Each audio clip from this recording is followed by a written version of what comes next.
Yes, नमस्कार मित्रों।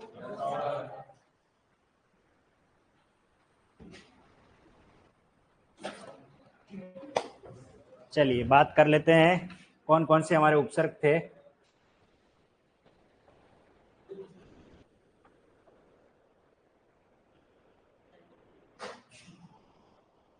तो उपसर्ग हो गया हमारा, अधि भी हो गया, शाबाश। और अभी, अभी के बाद अपी, अपी के बाद अप के बाद अव के बाद अनु, और अनु के बाद आ। यानी मेष राशि वाले हमने सारे कंप्लीट कर लिए थे। अब अगला जो उपसर्ग है वो हमारा है उद, यही है ना। अब आप लिखेंगे नहीं क्योंकि इसमें मुझे थोड़ी बातें आपको समझानी है। जिसने संधि नहीं पढ़ी है उसके लिए वापस नई जानकारी आ रही है। देखिए, ये जो उद उपसर्ग है कई तरीके से हमारे सामने आने वाला, कम से कम 10 तरीके से आता है, कम से कम बात कर, लेकिन आंसर आपका एक ही मिलेगा, आपको उद ही लिखना है। ये उद उपसर्ग आपको उद के रूप में भी दिखेगा, जैसा है वैसा भी दिखेगा। ये आपको त के रूप में भी दिख सकता है। पहले मैं पढ़ इसमें देख लेता हूँ वॉल्यूम है कि नहीं है। बच्चे वापस कमेंट कर रहे होंगे। यस, गुड इवनिंग, नमस्ते। कौन है ये? सुनीता कुमारी जी, आवाज आपको सुनाई दे रही है क्या? एक बार मुझे है ना बता लीजिए, ठीक है। उद, उत। इसके अलावा देखिए, ये आपको इस रूप में भी दिखेगा, ये आपको इस रूप में भी दिखेगा, ये आपको इस रूप में भी दिखेगा, ठीक है। और कभी आपको ये पूरा भी दिखेगा, ओके। और आपको इस रूप में भी दिखेगा, ठीक है। और ये आपको इस रूप में भी दिख सकता है। किसी भी स्थिति में दिखे, आपका उत्तर आपका क्या होना चाहिए? उद। पाणिनि की जो अष्टाध्यायी जो पुस्तक है उसमें वास्तव में उद उपसर्ग दिया गया है, परंतु आजकल पेपर सेटर उद की जगह कभी कभी आपको उत उपसर्ग से भी प्रश्न पूछ सकते हैं। खैर, वो हम बात की बात करेंगे कि क्या उसका उत्तर देना। अब मैं आपको उदाहरण देके समझा रहा हूं कि ये सब मैंने जितने भी शब्द लिखे हैं इनमें उद उपसर्ग कैसे। ये देखो, जैसा दिख रहा है वैसा का वैसा है उद्गम, ठीक है। उद उपसर्ग दिख रहा है तो आपको उद ही लिखना है। लेकिन संधि अगर हम करेंगे तो उद प्लस गम से संधि नहीं कर सकते, क्योंकि उद और गम जोड़ोगे तो क्या होगा? उद्गम। तो ये क्या ध्वनि परिवर्तन हो रहा है इसमें? तो इसलिए संधि करने के लिए इसमें आपको संधि विच्छेद करना है तो उत प्लस क्या करना पड़ेगा? गम लिखना पड़ेगा। ऑटोमेटिक नियम है। त तीसरे में बदलेगा, क च ट त प की बात करो तो त थ द में बदल गया, ठीक है। अब बात यह आती है कि हम सर परीक्षा में उत मिल गया तो उद ऑप्शन में नहीं है, तब तो आप उत राइट कर लेना। बात समझ में आ रही है? अभी जो सेट के एग्जाम हुए उसमें उत ऑप्शन में थे, उत मतलब उन्होंने उपसर्ग माना। माध्यमिक शिक्षा बोर्ड की जो पुस्तक है उसमें अब उद आ गया है। क्या आ गया है? उद। तो हमें उद ही करना है, ठीक है। और आपकी परीक्षा में आपको इस प्रकार का शब्द मिले, उद उपसर्ग करना है, और अगर ऑप्शन में नहीं मिलता है तो उत करके आ जाना। अब देखिए ये आ रहा है, जैसे देखिए उत्तम, ये त दिख रहा है, तब भी हमें उद ही उपसर्ग लिखना है। और यहां संधि विच्छेद करोगे तो क्या बनेगा? उद प्लस तम लिखना है। इसी प्रकार जैसे ये उज्जवल, तो इसका संधि विच्छेद क्या होगा? उद प्लस ज्वल, ठीक है। ये उज्जैन, बताओ इसका संधि विच्छेद उद प्लस डयन। ये उल्लास, क्या बनेगा? उद प्लस लास। ये उद देखो पूरा दिख रहा क्या लिखा है? उदय। अब ये बना है उत प्लस ऐसे घोष ध्वनि, त बदलेगा द में, अ की मात्रा लग गई, क्या बन गया? द बन गया। और ये है उन्मेष, उद्जन्मेष, उन्नायक, उन्मूलन, उन्माद, सारे इसमें उदाहरण। ये उच्चारण, तो बताइए क्या होगा? उदप्रचारण। तो इस तरीके से आपको कैसा भी दिखे आपका आंसर क्या होगा? उद होगा। ये उद के कई रूप है, इस तरीके से हमको शब्द मिल सकते हैं। इसके अलावा जैसे ये आ गया उस छवास या उस श्रृंखल, इन सब में आपको उपसर्ग क्या लगाना है? उद लगाना। चलिए, तो अब इसके आंसर लिख लो डायरेक्ट, ये लिखने की आवश्यकता नहीं है। आप तो जो मैं पढ़ा रहा था उसमें एक तरफ उपसर्ग, एक तरफ उसका अर्थ, और उसके बाद हम क्या पढ़ रहे थे? सर कुछ भी हो, लेकिन आप बहुत अच्छा पढ़ा। सर कुछ भी हो, कहो, कुछ भी क्या कहो पुष्पेंद्र जी। हाँ मुझे अच्छा लग रहा है, लेकिन आप ये अच्छा कह रहे हो या बुरा कह रहे हो मुझे समझ में नहीं आ रहा है। सर कुछ भी कहो, लेकिन आप बहुत अच्छा पढ़ाते हो। कुछ भी किसको कहें? ये लाइन आपको क्या कह रही है?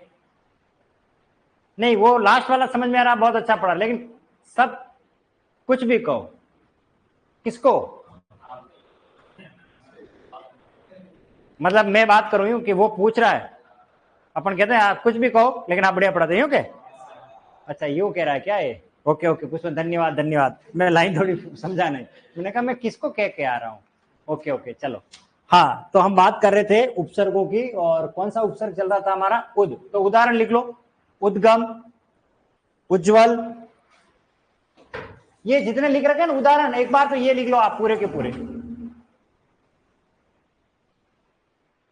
ये सारे लिख लीजिए आप।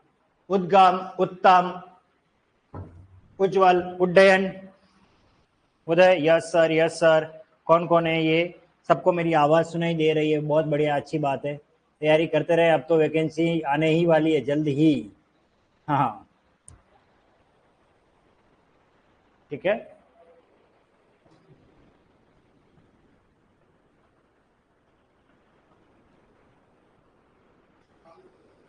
बाकी मैंने संधि में खूब लिखवा रखे हैं, आपको पता है उदाहरण तो।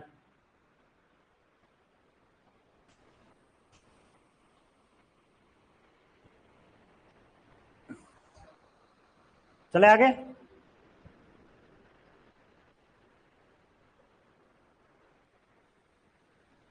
यस विकास जी, आप भी जुड़ चुके हो, गुड इवनिंग, राम राम, खमागणी भाई, जय श्री कृष्ण, जय सिया राम। जुड़ जाओ सभी, बहुत अच्छा, अच्छी बात है भैया, सब जुड़ चुके हो। चलो आगे। लिखा है क्या ये? अच्छा, लिखा है क्या ये? कौन है ये? साक्षी मीना जी। मैं उपसर्ग पढ़ा रहा हूं, और उपसर्ग में साक्षी जी, ये मैं उद उपसर्ग पढ़ा रहा हूं, और उद का आपको पता है मैंने क्या अर्थ बताया? बताइए। ऊपर या श्रेष्ठ के रूप में। अब हम इसके क्या पढ़ रहे हैं? उदाहरण। यह है उज्ज्वल, ठीक है, यह है उल्लास, ठीक है, यह उन्नयन, उन्मूलन, उच्चारण, उच्छृंखल, उच्छ्वास, उच्छ्वास, उच्छिष्ट, ये सब पढ़ा चुका हूं संधि में।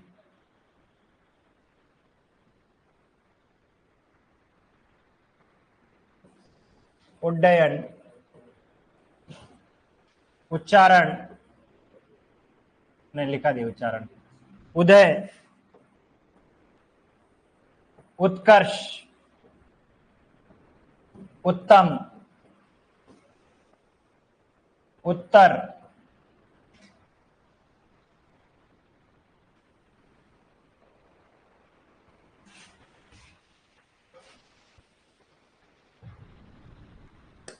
आओ गगनपाल जी, आप भी लाइव हो चुके हैं, बहुत बढ़िया, स्वागत, अभिनंदन, बहुत बढ़िया। सर उद्गम भी आ सकता है क्या? हाँ, अरे उद्गम आ सकता है, क्यों नहीं आ सकता? सबसे पहले तो पढ़ा रखा है ये। मनीष सुमन जी कौन है? ये पढ़ाया है, आया तभी तो लिखवाया। कहाँ थे आप? लिख लिया सभी ने? ओके चलिए आगे चलते हैं। ये सभी ने लिख लिया ना? ओके, अगला उपसर्ग कौन सा हमारा? उप। यस, देखिए अगला उपसर्ग है उप, और उप का मीनिंग क्या पढ़ाया मैंने? पास, सहायक या छोटा।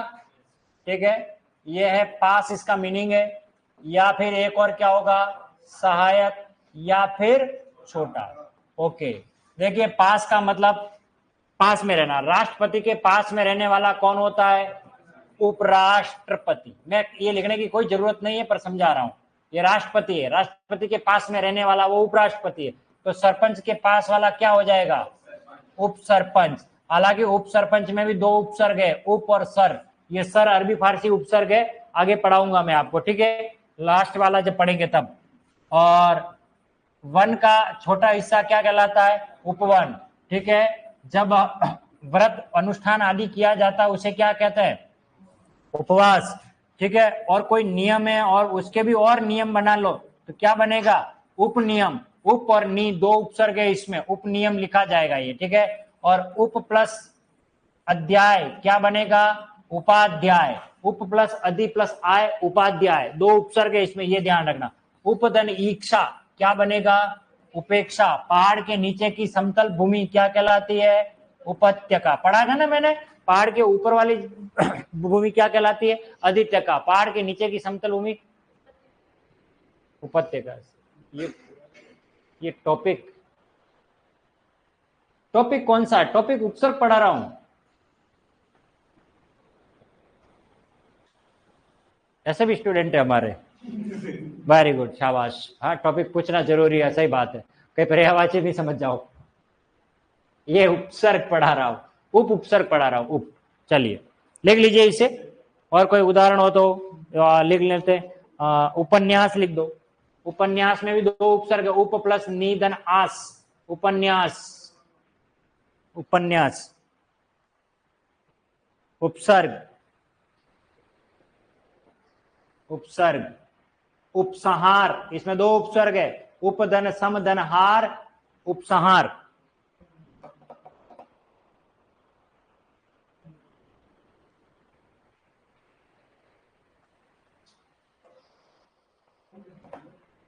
लिख लिया सभी ने?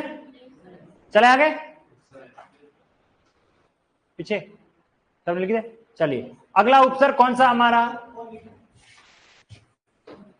दुर, और इसका अर्थ क्या होगा? कठिन, बुरा या विपरीत के अर्थ में। कठिन बुरा। ठीक है, कठिन बुरा या विपरीत के अर्थ में इसका प्रयोग करेंगे। ठीक है, चलिए देखिए, जो लोग खराब होते हैं उसके लिए हम क्या कहते हैं? दुर्जन। दुर्जन, जन यानी लोग। ठीक है, जिसमें गुण खराब है वो क्या कहलाएगा? दुर्गुण। जिसकी बुद्धि खराब है उसे क्या कहेंगे? दुर्बुद्धि। दुर्बुद्धि। ठीक है, जिसकी भावना खराब है, दुर्भावना, उसे क्या कहेंगे? दुर्भावना। जो गंध खराब हो रही है उसे क्या कहेंगे? दुर्गंध। दुर प्लस गंध से क्या बनेगा? दुर्गंध। ये ध्यान रखना। जिसको जीतना कठिन हो, दुर्जय। दुर्जय। ठीक है ना, दुर्जय, जिसको जीतना बहुत कठिन हो। कठिन शब्द आ रहा है यहां पर। और अगला देखिए, जहां पहुंचना या जाना बहुत कठिन हो। देखो इधर, ये खूब पढ़ते हैं आप, आर्ट एंड कल्चर में पढ़ाएंगे आपको, दुर्ग पढ़ाएंगे, दुर्ग। और ये बना है दुर्ग, दूर प्लस ग से। दूर यानी कठिन, ग यानी गमन करना। जहां जाना पहुंचना बहुत कठिन हो, इजी गोइंग नहीं है। ऐसा नहीं है कि डोरबेल बजाई टिंग टोंग और दरवाजा खोला अंदर आ जाए। अपने घर पे तो हर कोई फटाक से आ जाएगा, किसी के घर पे जाओगे आपको मेहनत नहीं करनी पड़ती है। बिल्कुल रोड से गए और उतरे, गाड़ी लेकर के पार्क की और ये बटन दबा दिया। लेकिन पहले किसी के घर पर पहुंचने के लिए पत्थर की टांगे चाहिए थी, तब जाकर के वो वहां पहुंचता था। गिरी दुर्ग होते थे तो पर्वत पर चढ़ना पड़ता था, है ना, तब जाकर के उस दुर्ग पर पहुंचते थे। कई बार तो काली सिंध और आहू जैसी नदियां, उसके चारों तरफ पानी ही पानी गिरा हुआ, गागरोन का किला, है ना, एरिन दुर्ग, पारिक दुर्ग, धारनव दुर्ग, बहुत सारे दुर्ग होते हैं। शुक्र नीति के अनुसार 9 प्रकार के दुर्ग बताए गए, जीके में पढ़ा होगा आपने। वो सारे दुर्ग इजी नहीं है, कठिन है वहां जाना, इसलिए उसको क्या कहते हैं, दुर्ग कहते हैं। दुर्ग यानी किला एक प्रकार का, ठीक है। इसी प्रकार से देखिए ये दू धन रीति क्या बनेगा, ये संधि की वजह से दू बड़ा हुआ। और जानने के लिए देखिए संधि वाला एपिसोड मैंने ये पढ़ा रखा है, ठीक है। दूर प्लस रम्य क्या बनेगा, दूर रम्य। और दू धन राज, दुराज, क्योंकि ये र की ध्वनि आ रही है, र की वजह से दू बड़ा हो गया, ठीक है। बुरे, हाँ बुरे व्यवहार वाला कार्यक्रम यूं कह सकते हो, यह है दुर्व्यवहार किया उसने मेरे साथ। दुर्धन विधन अवधन हार क्या बना, दुर्व्यवहार, ठीक है। और बुरे विचारों से की गई संधि क्या कहलाती है, दुर्भिसंधि। वेरी मोस्ट इंपोर्टेंट, देखो ये दुर्भिसंधि को समझ लीजिए, ये कमबख्त एक वाक्यांश में आने वाला है। बुरे विचारों से की गई संधि दुर्भिसंधि कहलाती है। और ये बना कैसे है, इसको थोड़ा जरूर देख लेना, क्योंकि आप गड़बड़ी करोगे कमबख्त पेपर सेटर इसमें संख्या पूछेगा।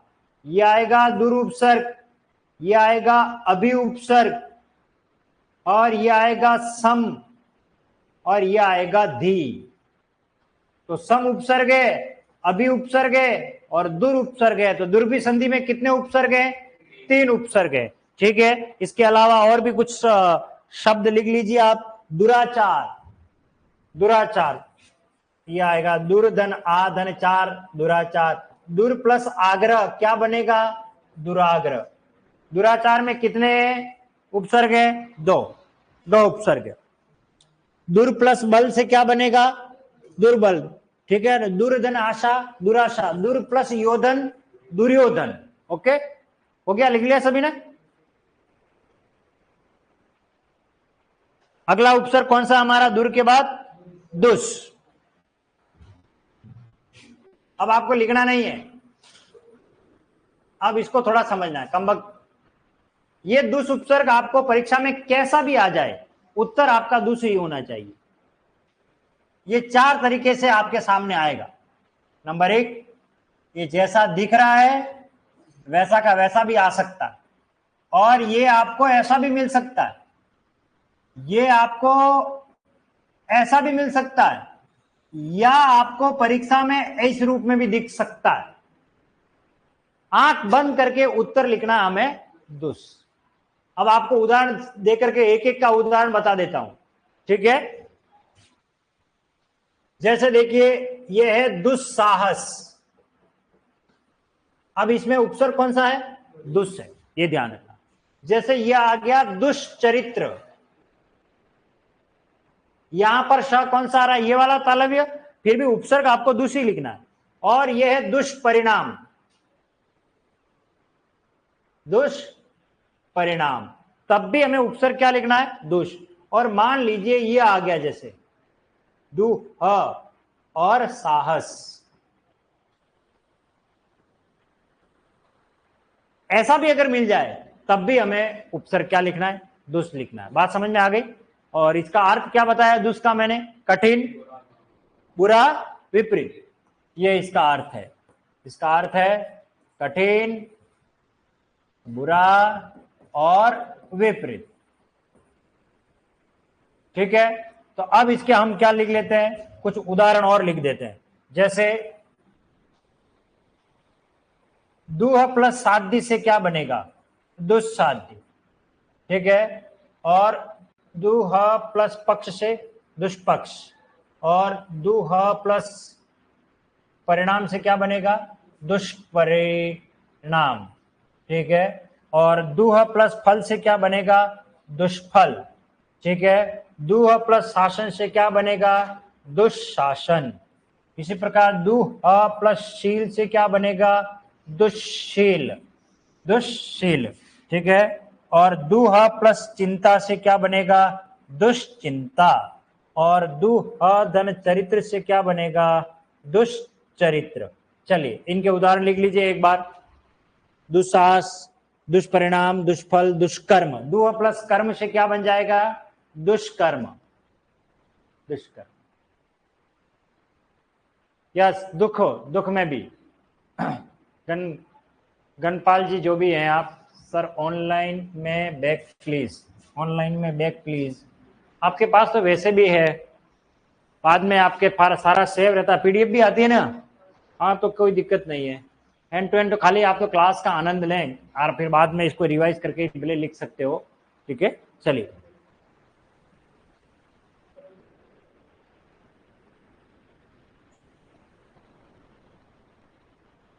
हाँ,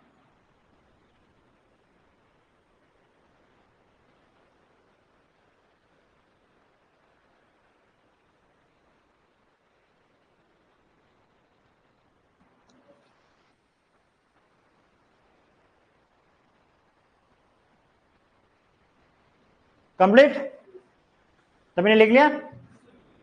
चले आगे। अगला उपसर्ग कौन सा हमारा? नी।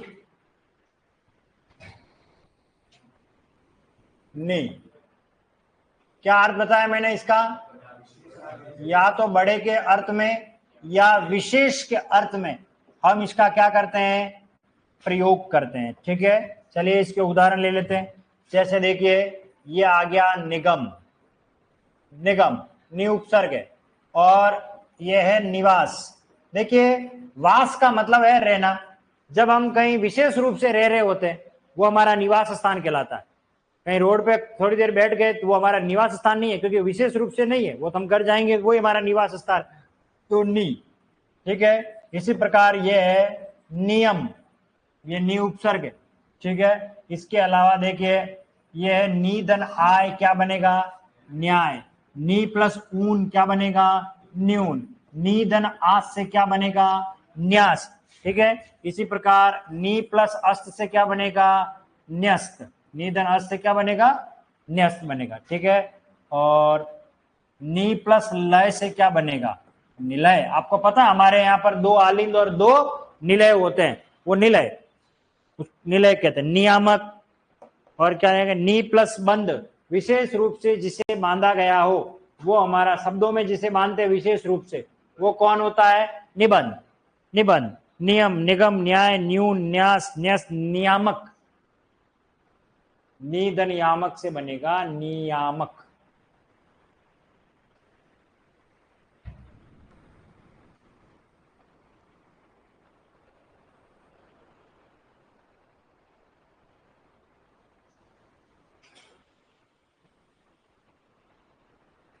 कंप्लीट है? चलिए अगला बोलिए। निर। निर उपसर्ग, बताइए इसका अर्थ क्या लिखा है मैंने? निर का अर्थ क्या है? नहीं। नहीं के अर्थ में इसका हम प्रयोग करेंगे। ठीक है, चलिए इसके उदाहरण ले लेते हैं। जिसमें गुण नहीं, क्या है वो? निर्गुण। जिसमें जीव नहीं, वो निर्जीव। ठीक है, जिसमें बल नहीं, निर्बल, वो निर्बल है। ठीक है, और जिसमें कोई दोष ही नहीं है बापड़े में, वो है निर्दोष, मुझ निर्दोष। और जिसने कोई अपराध ना किया हो, निरपराध, वो क्या कहलाएगा? निरपराध। ये र पूरा क्यों आ रहा है? अपराध में अ की वजह से आ रहा है। ठीक है, ये ध्यान रखना। अब खास बात देखो, निधन रोग क्या बनेगा? अब यहां सावधानी रखनी है, निरोग में नी बड़ी आती है उस र वाले नियम में। ठीक है, और निधन रस क्या बना? निरस। नी प्लस रंध्र क्या बना? निरंध्र। नी प्लस रव से क्या बनेगा? नीरव। नीरव, जस आवाज नहीं होती, वह शांति, स्थिरता, नी प्लस रव से। और बिना पलक झपकाए उसे कहते हैं निर्निमेष, बिना पलक झपकाए। और निरूपम, जिसको कोई उपमा दी न दी जा सके, वो क्या कहलाता है? निरूपम। कांग्रेस का एक प्रवक्ता है, कभी नाम सुनाओ, संजय निरूपम। ठीक है ना, तो निरूपम, निरूपमा, बहुत सारे शब्द मिलेंगे आपको। निर्यात, बिल्कुल। और जिसमें अक्षर ज्ञान न है, वो कौन है? निरक्षर। वो क्या बनेगा? निरक्षर। निर्धन अक्षर से बनेगा निरक्षर। और विदेश से सामान मंगाना और लाना, भेजना क्या कहलाता है? निर्यात। मंगाना क्या कहलाता है? आयात। ये ध्यान रखना, निर्यात बोलते हैं उसे। ठीक है, और जो मांस का भक्षण ना करता हो, वो कहलाता है निरामिष। ये कहला, ये वेरी मोस्ट इंपॉर्टेंट। निरामिष कहते हैं मांस का भक्षण नहीं करने वाला, जिसको आप शाकाहारी कह दो, लेकिन शाकाहारी वास्तव में साग सब्जी खाने वाला होता है। हाँ, ये कौन है? नियुक्त। ये नियुक्त में सही है, निधन युक्त से बनेगा, नियुक्त। ओके, लिख लिया सभी ने? सर टोंक से नरेश मीना जी जगता अब की बार जीतेगा। अरे वो जीते, मेरे उससे क्या लेना देना भैया, कोई भी जीतो भैया, ठीक है ना। अभी फिलहाल हमको जीतना पढ़ाई करने में। हाँ, चले आगे, जीतने दो जो जीत रहा है। चुनाव है भैया, हमारे सलूमर में भी है, ठीक है ना। तो 13 तारीख को मैं भी जाऊंगा वोट डालने, मैं अपने मत का प्रयोग करने। पहली बार वोट डाल रहा हूं मैं, पहली बार सरकारी नौकरी लगने के बाद पहली बार वोट डालने का मौका मिला है। बाकी हर बार वोट डालवाने जाते हैं, इलेक्शन में ड्यूटी लगती है, ठीक है ना। हम तो वोट डाल ही नहीं पा रहे थे। अब की बार मेरे खुद विधानसभा क्षेत्र में और मेरी ड्यूटी नहीं लगी है, मैं खुद वोट डाल के आऊंगा। तो एक हमेशा दूसरों का वोट डलवाने जाते थे, अब खुद अब की बार हो गए। अरे भैया कौन है ये अमित? अरे नियुक्त में नियुक्त सर, क्या कह रहे? एक मिनट रुको रुको रुको रुको। हाँ यस, नियुक्त में नहीं है, नहीं होगा, बिल्कुल सही है। ये वो क्या है, मैं कंफ्यूज हो गया वो टोंक वाले नरेश जी के चक्कर में। ये नियुक्त काट दीजिए भैया, बिल्कुल नियुक्त काट दीजिए, सही है। हाँ ये थैंक यू अमित बेटा, बहुत बढ़िया, आपने बहुत अच्छी जानकारी दे दी। ये एक्चुअल में नी उपसर्ग है, मैं तो नीर पढ़ा रहा हूं, तो फिर नी कैसे? मैंने सोचा कि मैं नी उपसर्ग पढ़ा रहा हूं, इसलिए मैंने नियुक्त लिखा दिया। ओके, चलिए इसको करेक्ट कर लीजिए। बिल्कुल गलती हो गई मेरे से, थोड़ी त्रुटि हो गई ये चुनाव की बातें के चक्कर में, बाकी होती नहीं है, ठीक है। तो आप नियुक्त को काट लीजिए। अमित जी बहुत बहुत धन्यवाद, आपने सजग रह करके अपना परिचय दिया, मजा आ गया, बहुत बढ़िया। चलिए नेक्स्ट, अगला उपसर्ग बोलिए, निस। अब नहीं लिखेंगे, अब इसको समझेंगे। जिस प्रकार दुस उपसर्ग था उसी प्रकार कौन है? निस। ये आपको ऐसा भी मिल सकता है, ये आपको ऐसा भी मिल सकता है, या ऐसा भी मिल सकता है, या आपको ऐसा भी मिल सकता है। चारों ही परिस्थितियों में उत्तर हमारा क्या निकलेगा? निश। चलिए उदाहरण ले लेते हैं। जैसे मान लीजिए आ गया निसंतान, तो देखिए स जैसा है वैसा का वैसा दिख रहा, आधा का आधा। और ये निःशुल्क, यहां से आधा आ रहा। मान लीजिए ये आ गया निष्पक्ष या निष्पाप, तब भी यही लिखना। या ऐसे आ गया जैसे निह और संतान, बात समझ में आ गई? इसका अर्थ वही है क्या? निर का अर्थ क्या लिखा है? नहीं। निष्का अर्थ क्या है? नहीं। नहीं के अर्थ में हम इसका प्रयोग करते हैं, ठीक है। अब इसके कुछ अन्य उदाहरण है, वो मैं और लिख देता हूं। इसका अर्थ क्या है? नहीं। और अन्य उदाहरण देख लेते हैं इसमें कौन कौन से हैं, ठीक है। निस के ये है निष्पाप, जिसने पाप न किया हो, निष्पाप, ठीक है। ये जिसमें कोई काम भावना ना हो, निष्काम। जिसमें स्वार्थ की भावना ना हो, निस्वार्थ, उसे क्या कहेंगे? निस्वार्थ। जिसका कोई प्रयोजन ही नहीं है, निष्प्रयोजन, और ये बनेगा निष्प्रयोजन, ठीक है, निष्प्रयोजन। और उदाहरण देख लेते हैं इसमें कोई अच्छा हो तो। निष्पाप, जो चल ना सकता हो उसे क्या कहेंगे? निश्चल। जिसमें कोई छल कपट ना हो उसे क्या कहेंगे? निश्चल, निश्चल। और जिसमें कोई शब्द ही नहीं हो उसे क्या कहेंगे? निशब्द, निशब्द।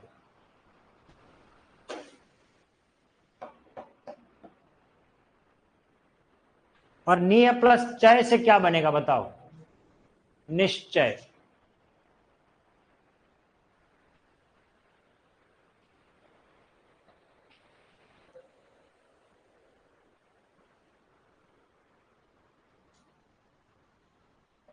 हो गया, लिख लिया?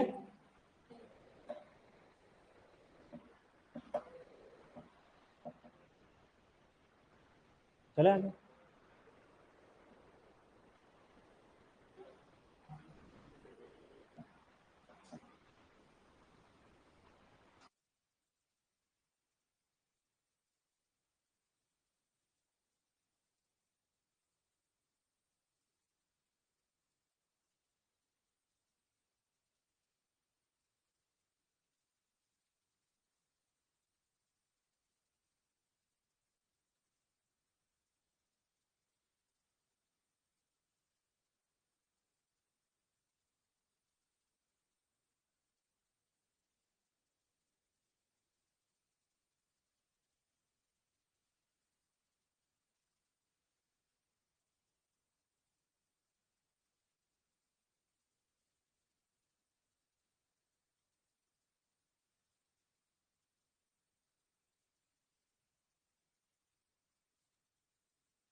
अगला उपसर्ग बोलो, कौन है?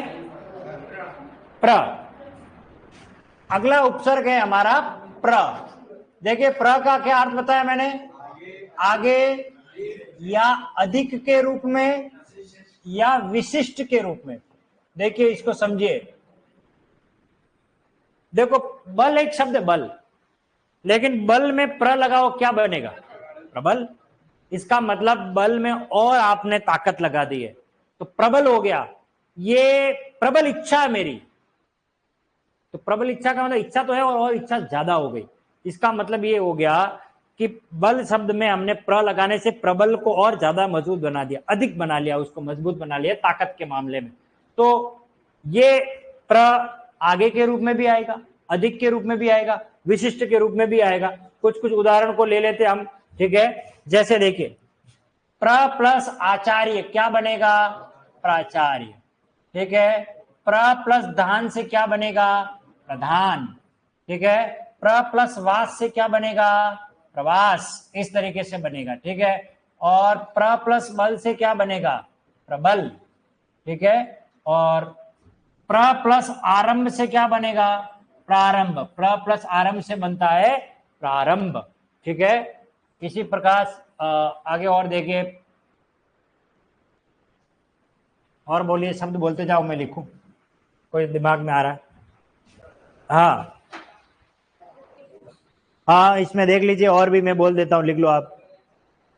प्र प्लस अर्थी से क्या बनेगा? प्रार्थी।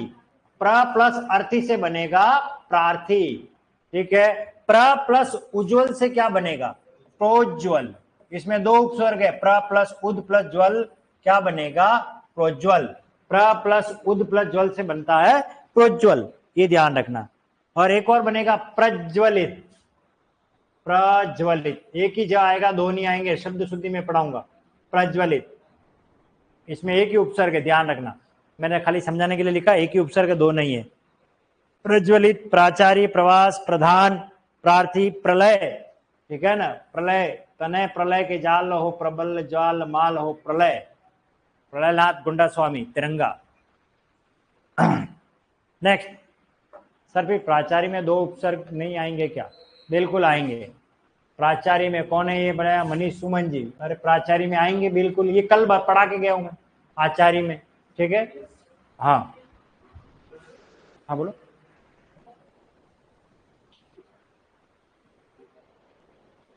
हाँ बोलो, अरे बोलो। प्रयुक्त, ओके शाबाश। प्रयुक्त सही है। प्रयुक्त, प्रयोजन। आपके आने का क्या प्रयोजन है यहाँ? मतलब प्रयोजन। और महाराणा प्रताप। ठीक है। प्रताप। और प्लस स्थान, प्रस्थान। प्लस देश, प्रदेश। बस बहुत सारे हैं। चलिए नेक्स्ट, अगला उपसर्ग। हाँ, परी के बाद क्या है? परा।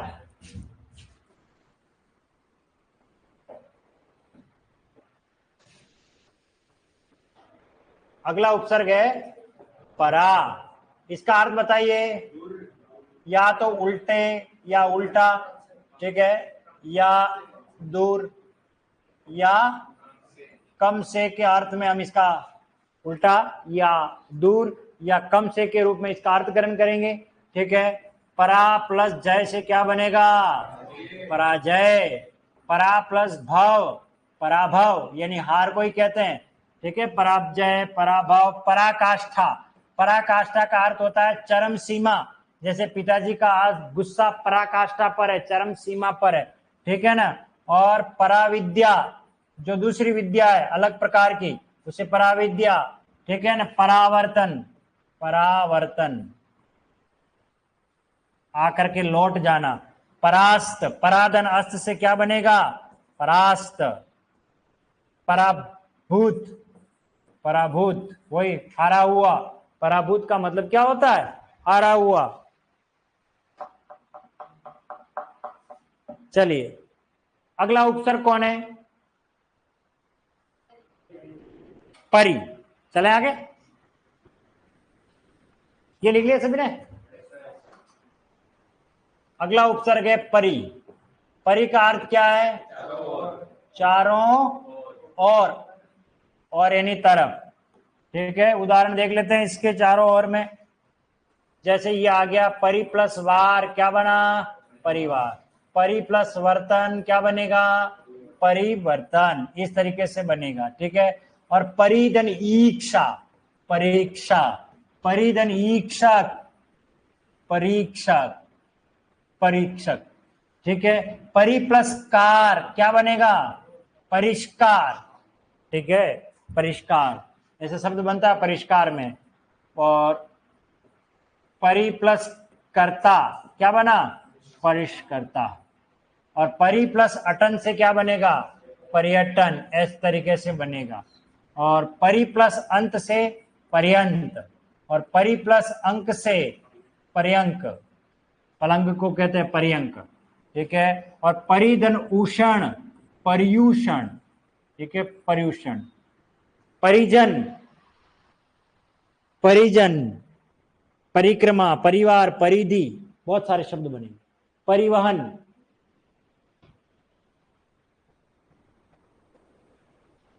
नेक्स्ट, हो गए? नेक्स्ट, अगला बोलो।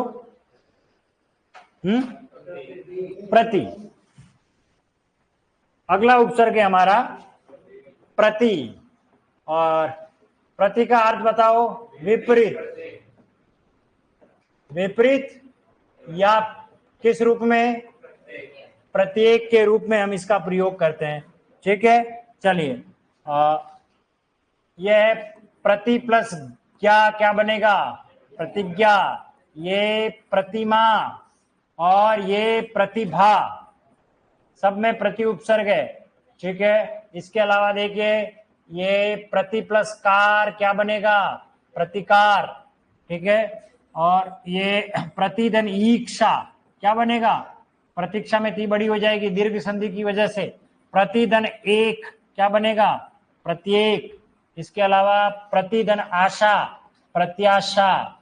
प्रति प्लस अभिज्ञान, प्रत्यभिज्ञान। इसमें दो उपसर्ग है, प्रति प्लस अभि प्लस ज्ञान, प्रति अभिज्ञान। और ये प्रतिधन अक्ष, प्रत्यक्ष, प्रत्यक्ष। प्रतिधन अक्ष, प्रत्यक्ष। और प्रत्यंग, प्रत्यंचा, प्रति प्लस अंचा। ये सब मैं यण संधि में पढ़ा चुका हूं आपको। ठीक है।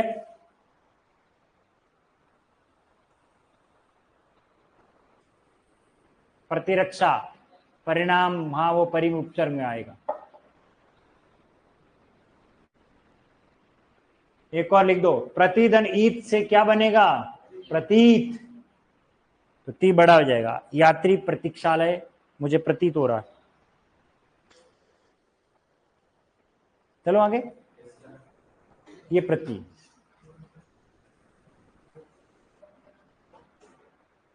Next, we. वी में क्या है इसका भैया? एक तो होता है विशेष या भिन्न, या अभाव के अर्थ में हम इसका प्रयोग करते हैं। ठीक है, उदाहरण देख लेते हैं कहां पर है। देखो विशेष के अर्थ में कैसे हो रहा है, जैसे ये है वाह। वाह का अर्थ क्या होता है, वहन करना, और विशेष रूप से जिंदगी भर से जिसको वहन किया जाए वो विवाह हो गया। हाँ, विशेष रूप से वहन कर रहे हैं, ऐसा नहीं है कि तू चल मेरे साथ। हाँ, बाकायदा फोटोग्राफर होता है, सब होता है, पंडित होता है, घर के गांव के सभी लोग होते हैं और सबके सामने हम लेके जाते हैं, वो विवाह कहलाता है। ऐसा नहीं फतेह सागर घूम रहे हैं किसी को पकड़ के लेके आए चल, वो विशेष नहीं कहला, ये ध्यान रखना। ठीक है, विवाह। और ये वी धन शेष क्या बनेगा, विशेष। वी प्लस जय से क्या बनेगा, विजय। ठीक है ना। वी धन ईक्षक क्या बना, विक्षक, वी बड़ा। और वी धन ईक्षण, विक्षण। और वी धन ईप्सा, विप्सा, यह विशेष प्रकार की इच्छा को कहा जाता है। और वी धन आकरण क्या बनेगा, व्याकरण। ये इसमें दो उपसर्ग निकल जाएंगे। ठीक है, वी धन आस, व्यास। वी धन आपक, दो उपसर्ग है, वी धन आधन पक, व्यापक। ठीक है ना। वी धन अपार क्या बनेगा, व्यापार। इसी प्रकार वी धन अर्थ से क्या बनेगा, व्यर्थ। वी धन ऊह यानी व्यू, चक्रव्यूह, ऊ यानी विचार। ठीक है ना। वी धन अस्त से क्या बनेगा, व्यस्त। और वी धन अंजन से क्या बनेगा, व्यंजन। और वी धन अर्थ नहीं, वी धन अर्थ हो गया, और व्यष्टि, व्यष्टि। और वी प्लस अभी प्लस चार, ये व्यभिचार, व्यभिचार, ये दो उपसर्ग है, बुरे काम करता है वो सब व्यभिचार में आता है। सर ये टॉपिक खत्म हो जाएगा क्या आज? अरे नहीं होगा भैया, इतने उपसर्ग बहुत लंबा टॉपिक है। ठीक है, चलता रहेगा। ये तो 22, हाँ आज 22 उपसर्ग पूरे पढ़ा दूंगा, हाँ ये गारंटी है। ठीक है, अभी लास्ट पे चले, वी सु सम दो ही बचे हैं। हाँ आज खत्म करेंगे, फिर उसके बाद हिंदी के उपसर्ग पढ़ेंगे। लिख लिया सभी ने? अगला उपसर्ग कौन है हमारा, सु। सु का अर्थ बताइए क्या लिखा है? एक तो अच्छे के रूप में, एक सरल के रूप में, और एक विशद यानी विस्तृत रूप में इसका हम प्रयोग करते हैं। ठीक है, अब इसके कुछ उदाहरण देख लेते हैं। जो गंध अच्छी हो उसे क्या कहेंगे, सुगंध। इसी प्रकार सुवास।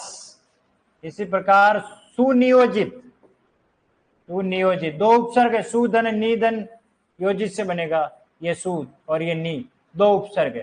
ठीक है, और सुलभ, लभ यानी क्या होता है, प्राप्त होना, और सु यानी अच्छी तरीके से, बिना कुछ किए हो मेहनत।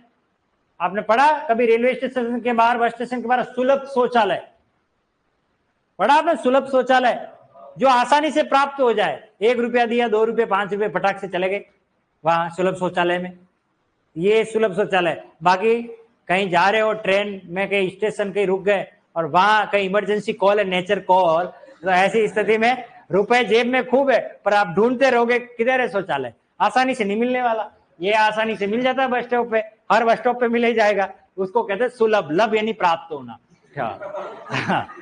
इसलिए बोलते हैं सुलभ शौचालय। ये देखो कितना शानदार शब्द है यार, है ना? ये यहाँ से सीखा, हिंदी वाला से शब्द लिया है इन्होंने। ठीक है ना। और सुधन योग से क्या बनेगा, सुयोग।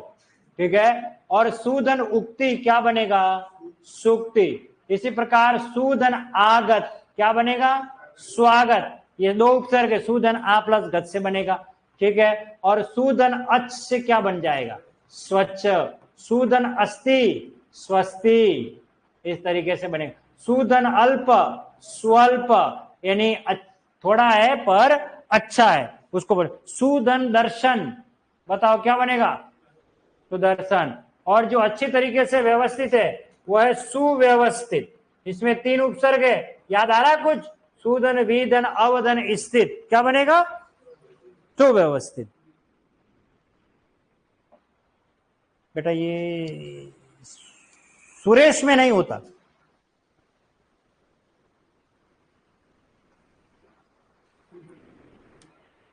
सुरेश तो ऐसा ही है। ये कोई अगर यूं लिख रहा है सुरेश है तो सु निकाल दो और रेस बन गया, रेस का कोई अर्थ नहीं है। ये दिख रहा है सु, ये वास्तव में बना है सुर धन इस, ये गुण संधि का कमाल है। ये प्रश्न है कि किसमें सु उपसर्ग नहीं है, मैं आपको दावे के साथ कहूं वो क्या करेंगे कमबख्त, पेपर में यूं दिया जाएगा। ये प्रश्न बना ला दो, चलो ये प्रश्न बन गया। ये आ गया आपका सुगंध, ये आ गया सुलभ, ये आ गया स्वच्छ, और ये आ गया सुरेश। ये ए, ये बी, ये सी, ये डी।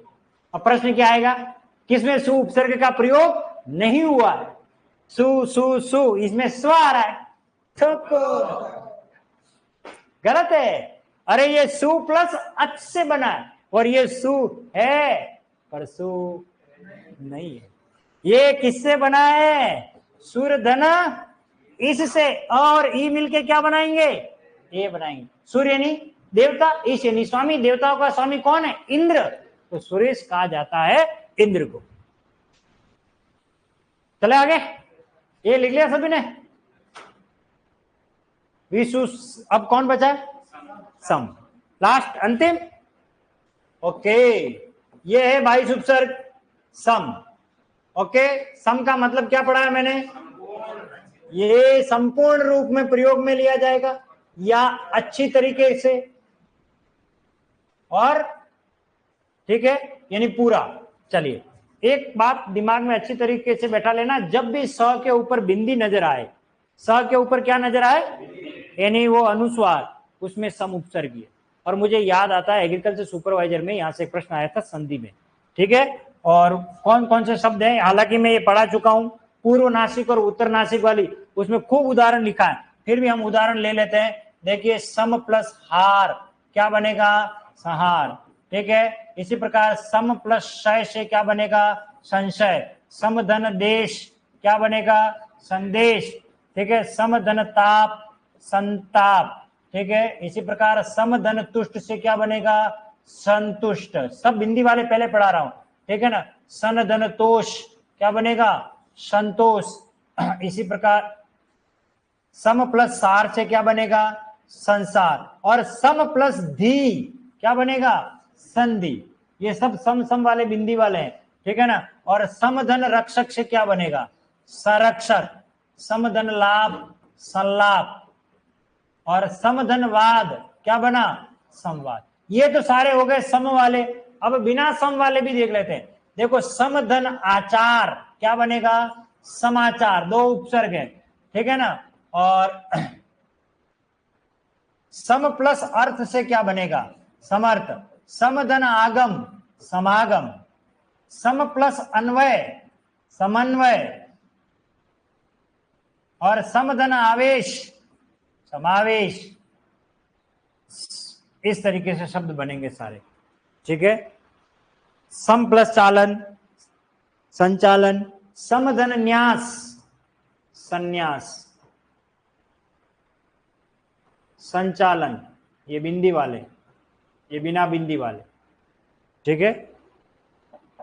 संशय संदेश समन्वय। सम प्लस मेलन और भी है, सम्मेलन। ये देखो ये सम ही लिखना आपको, सम्मेलन। ये सम्मान।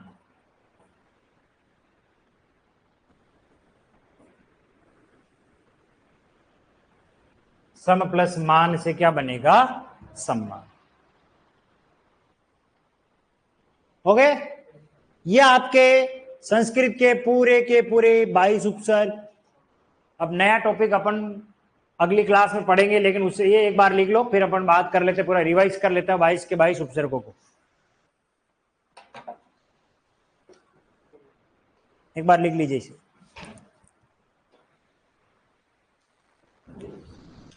क्योंकि अब आपके जो टेस्ट होंगे वो वापस किसके होंगे? उपसर्ग के। जब अपन अगली क्लास पढ़ेंगे, अभी तो केवल किसके उपसर्ग पढ़े अपन ने? ये संस्कृत के 22 उपसर्ग। फिर अब हिंदी के उपसर्ग बाकी है, विदेशी उपसर्ग बाकी है, तब जाकर के आपका उपसर्ग का टॉपिक समाप्त हो जाएगा, ठीक है। लिख लिया सभी ने ये? चलिए अब बात कर लेते हैं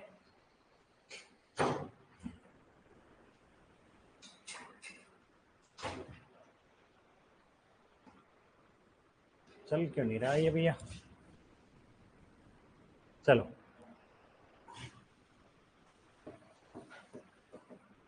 संस्कृत के कितने उपसर्ग हैं हमारे?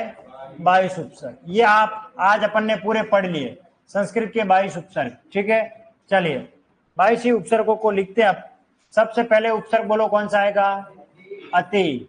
अति के बाद अधि। अधि के बाद अभि।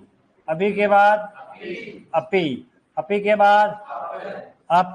अप के बाद अव। अव के बाद अनु के बाद आ। फिर उसके बाद उद। उद के बाद उप। उप के उसके बाद दुर। दुर के बाद दुस। फिर नी। फिर निर। फिर क्या आएगा? निस। अगला प्र।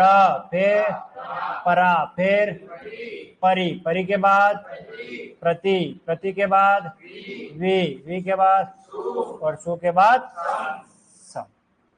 इनमें से मैंने कितने उपसर्ग पढ़ा है जो विशेष तौर से 4 तरीके से परिवर्तन करते हैं? उनकी संख्या कितनी थी?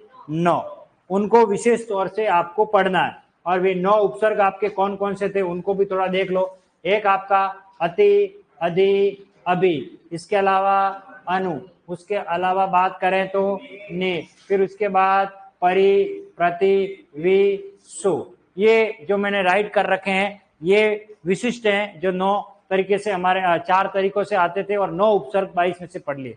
अब इनमें आपको हो सकता है, आपको ये भी पूछा जा सकता है उपसर्ग और उसका अर्थ कौन सा सुमेलित नहीं है। आजकल अभी शायद स्टेनोग्राफर या सेट के किसी पेपर में मैंने देखा था उपसर्ग और उसका अर्थ सुमेलित करने का प्रश्न आया था। तो मैंने जो उपसर्गों के अर्थ बताए वो अच्छी तरीके से पढ़ लेना। 2 या 3 ही अर्थ हैं, ज्यादा नहीं है, तो वैसे कॉमन ही है। अति का अर्थ क्या होता है? अधिक। अधिक का अर्थ ऊपर या श्रेष्ठ में। अभी पास, सामने, सहायक इस रूप में। अपि का अर्थ भी में। अप यानी बुरा के रूप में। अब नीचे के रूप में। अनु पीछे के रूप में। आ तक इधर या से के रूप में। उद यानी श्रेष्ठ या ऊपर के अर्थ में। उप यानी पास, सहायक छोटे के अर्थ में। दूर कठिन, बुरा, विपरीत के सेंस में, दोनों का सेम है। नि विशेष के रूप में। निर और निस नहीं के रूप में। प्र आगे अधिक के रूप में, विशिष्ट रूप में। परा उल्टा, दूर या कम से के अर्थ में। परि चारों ओर के अर्थ में। प्रति विपरीत या प्रत्येक के अर्थ में। और वि विशेष, अभाव या भिन्न के अर्थ में। वि का अर्थ विशेष रूप में हम करते हैं खास तो। सु का अर्थ अच्छा, सरल, विशद के रूप में। और सम का मतलब सम्यक रूप में। क्लियर? एक साथ रिवाइज करो आप बिना देख करके। मैं नहीं बोलूंगा, आप बोलो। चलो, अति, अधि, अभि, अपि,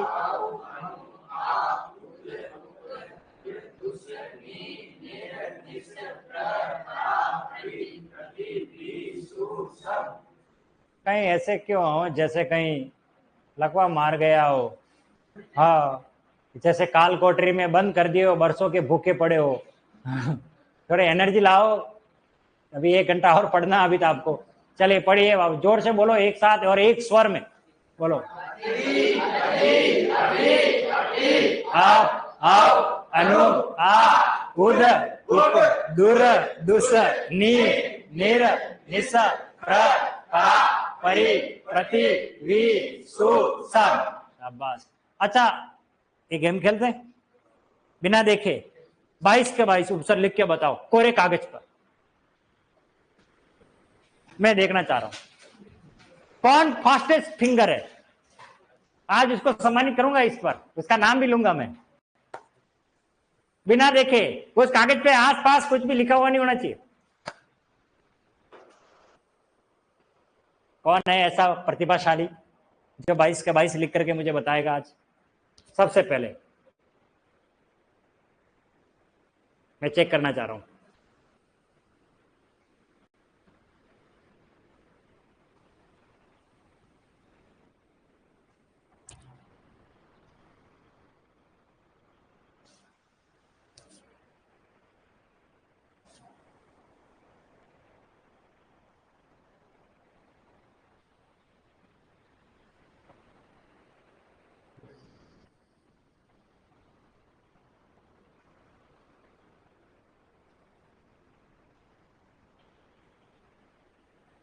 किसे किया? शाबाश।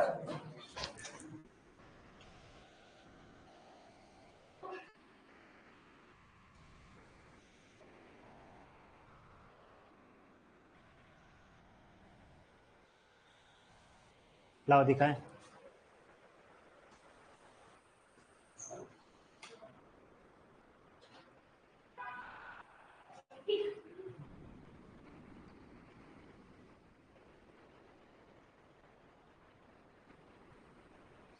शाबाश, क्या नाम है? कैसे लिखते हो? नाम कैसे लिखते हो आप, वो बताओ।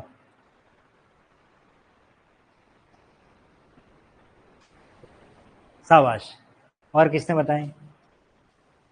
शाबाश, गुड। आपने 20। अब वापस याद कर लेना। शाबाश, अभी चल रही है गाड़ी। हाँ, शाबाश शाबाश। तो आज की प्रतियोगिता का फास्टेस्ट फिंगर और विनर कौन है?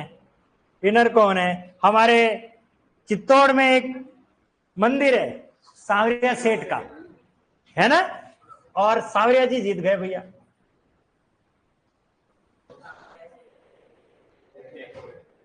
है ना? सांवरिया सांवरिया मीणा करके हमारे क्लास में एक छात्र बेटा, और पूरे 22 के 22 बढ़िया लिखे और सही लिखे। और आपका क्या नाम बताए? सुभाष। वेरी गुड, इसमें सु उपसर्ग है। और सुभाष जी ने भी 22 लिखे, क्रम थोड़ा चेंज था। आप दोनों को बहुत बहुत बधाई, शाबाश। और ये स्टार आप दोनों को। ठीक है, बाकी मिलेंगे हम अगली क्लास में। तब तक के लिए स्वस्थ रहे, व्यस्त रहे, मस्त रहे और जीवित रहे। और कल का पेपर है संधि का, 15 प्रश्न आएंगे। अच्छी तरीके से तैयारी करें और बढ़िया पेपर करें।